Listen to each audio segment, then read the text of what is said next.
Assalamualaikum warahmatullahi wabarakatuh. Halo semuanya. Sebelumnya perkenalkan kami dari program studi teknologi Rekayasa Perangkat Lunak dari kelas 1A. Kami dari kelompok 1. Di sini kami akan membahas terkait dengan hak asasi manusia. Saya Tia Aprilia sebagai moderator dan rekan saya Aulia Intan Rahmadani. Saya Putri Ranjani. Saya Dinda Lovita. Saya Zaki Ajibrinova. Saya Muhammad Awal Prabu. Saya Utama Nadi. Dan saya Faris Ahmad. Nah, di sini kami akan membahas terkait dengan hak asasi manusia. Yuk ikutin kami. Halo semuanya, perkenalkan nama aku Dinda Lovita. Jadi kita bakal ngebahas materi tentang HAM nih. Ada yang udah tahu belum sih HAM itu apa? Dan ada berapa aja sih landasan hukum HAM? Jadi teman-teman, ada 3 landasan hukum HAM. Yang pertama yaitu hak dasar, dan yang kedua itu landasan hukum nasional, dan yang ketiga yaitu sifat mutlak HAM. Apa sih hak dasar? Jadi teman-teman, hak dasar adalah hak yang melekat pada setiap manusia sejak ia lahir ke dunia, yang merupakan anugerah dari Tuhan Yang Maha Esa. Yang kedua, landasan hukum nasional. Jadi teman-teman, HAM secara tegas itu diatur dalam undang-undang nih. Undang-undang nomor berapa? Yaitu Undang-Undang nomor 39 tahun 1999 tentang HAM, dan diperkuat dalam amandemen pasal 28A sampai 28J Undang-Undang 1945. Yang ketiga yaitu sifat mutlak HAM. HAM bersifat universal, yaitu berlaku untuk semua tanpa terkecuali nih. Setelah itu tidak dapat dicabut dan wajib dilindungi, dihormati dan ditegakkan oleh negara. Nah, tentang Undang-Undang 1945 dan pasal 28A sampai 28J, yaitu konstitusi menjamin hak fundamental, yaitu mulai dari hak untuk hidup, hak atas kebebasan berpendapat, hak bersikap, hingga hak untuk mendapatkan perlindungan hukum dan keadilan. Yang kedua, Undang-Undang nomor 39 tahun 1999. Undang-undang ini menjadi payung hukum utama yang secara rinci mengatur definisi HAM, membataskan mekanisme perlindungan dan kewajiban negara dalam penegakannya. Setelah itu, ratifikasi instrumen internasional. Indonesia bersertifikasi sebagai perjanjian global termasuk Deklarasi Universal HAM (DUHAM) 1948 dan Konven Internasional tentang Hak Sipil dan Politik, menginformasikan ke dalam hukum nasional. Halo semuanya, izin mengenalkan diri. Nama saya Utama Nadi, NPM 25783016 dari kelas TRPL 1A. Baik, di sini saya akan menyampaikan permasalahan HAM di Indonesia. Meskipun memiliki landasan hukum yang kuat, Indonesia masih menghadapi sejumlah tantangan yang serius dalam penegakan HAM. Yang pertama, pelanggaran HAM berat masa lalu. Kasus-kasus seperti tragedi 1965, peristiwa Timur Timur, dan berbagai kasus kekerasan di Papua masih menuntut penyelesaian yang adil dan non-yudisial. Lalu masuk ke diskriminasi dan intoleransi. Masih adanya diskriminasi sistemik terhadap kelompok minoritas, terutama berdasarkan agama, etnis, dan orientasi seksual yang mengancam persatuan nasional. Lalu kekerasan dan pembatasan HAM. Kekerasan terhadap aktivis HAM, jurnalis, dan pembatasan kebebasan berpendapat dan berekspresi, terutama dalam konteks demonstrasi damai. Lalu lanjut lagi, suara rakyat dan tuntunan keadilan. Demonstrasi damai adalah salah satu wujud penggunaan hak asasi manusia untuk menyuarakan aspirasi dan menuntut tegaknya keadilan. Seperti tegakkan HAM untuk semua, seruan universal bagi perlindungan dan keadilan tanpa pandang bulu. Ya, terima kasih. Halo semuanya, perkenalkan nama saya Faris Ahmad dari kelas TRPL 1A, NPM 25783013. Nah, di sini saya akan membacakan materi tentang peran pemerintahan dan masyarakat sipil. Yang pertama ada tindakan pemerintah.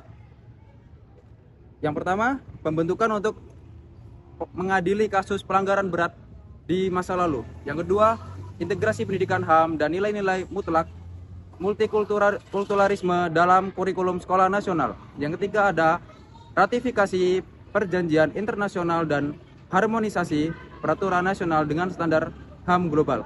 Kemudian di sini ada peran masyarakat sipil. Yang pertama ada lembaga swadaya masyarakat LSM aktif dalam advokasi, pendampingan, hukum, dan kampanye publik tentang isu HAM. Yang kedua, melakukan pemantauan independen dan pelaporan pelanggaran HAM kepada Komnas HAM dan media.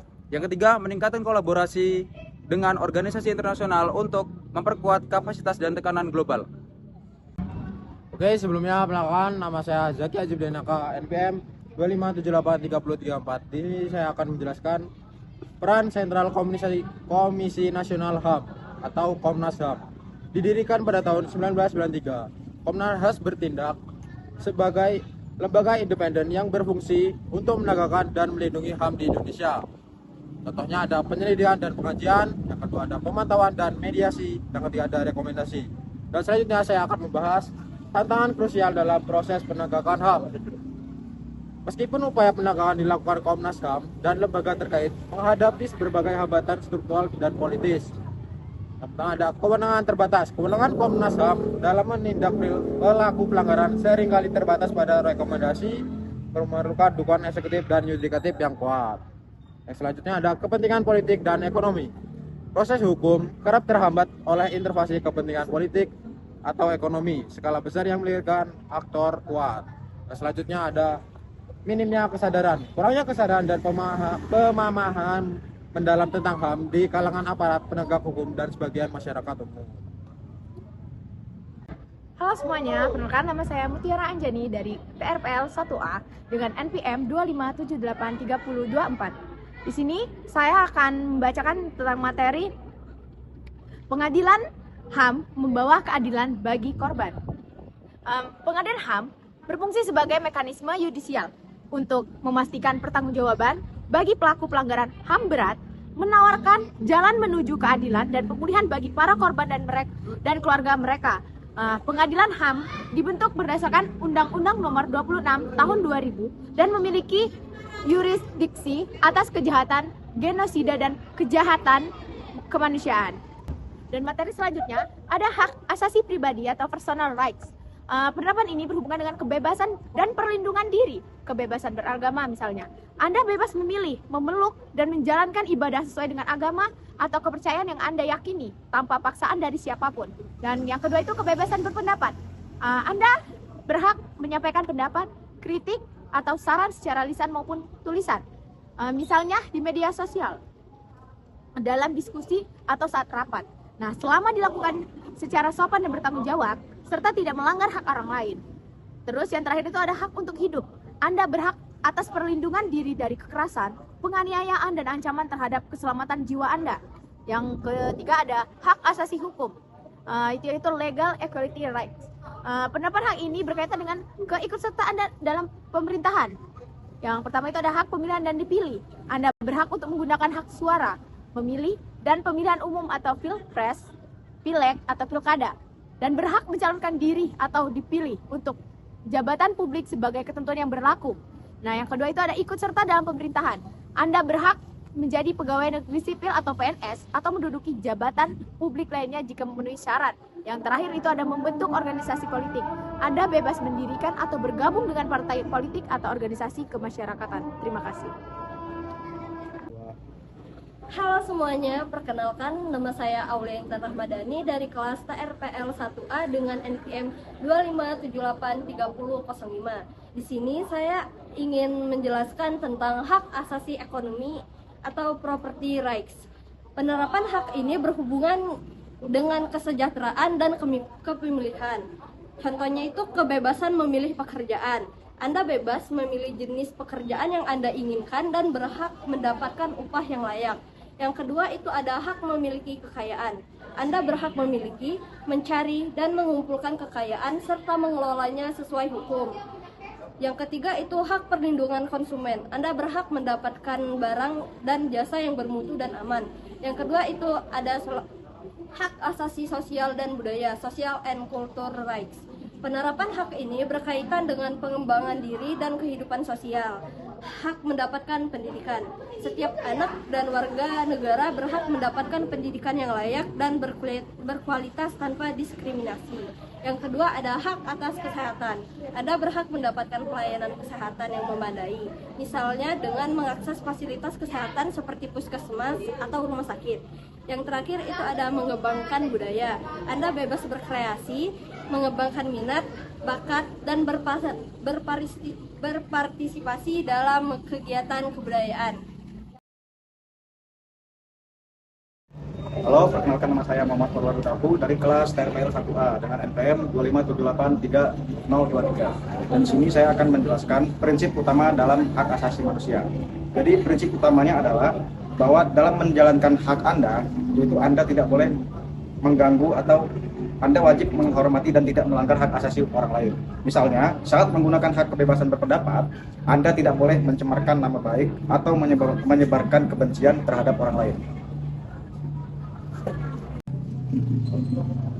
Halo semuanya, sebelumnya perkenalkan nama saya Tia Aprilia dari kelas 1A dengan NPM 257830032. Nah, di sini sudah sampai di penghujung pemaparan materi, yaitu tentang penutup, yang dimana menghormati martabat manusia, yaitu penegakan HAM bukan hanya kewajiban hukum, tetapi juga imperatif moral untuk memastikan bahwa setiap warga negara dapat hidup bebas dan bermartabat sesuai dengan nilai-nilai Pancasila. Kemudian sinergi kunci penegakan, yang dimana keberhasilan penegakan hak asasi manusia memerlukan sinergi yang berkelanjutan antara pemerintah, lembaga penegakan hukum, Komnas, dan partisipasi aktif dari seluruh elemen masyarakat sipil. Dan selanjutnya yaitu wujudkan Indonesia yang adil, di mana mari bersama berkomitmen untuk membangun budaya penghormatan hak asasi manusia, mewujudkan Indonesia yang adil, bebas, dan bermartabat bagi generasi sekarang yang akan datang.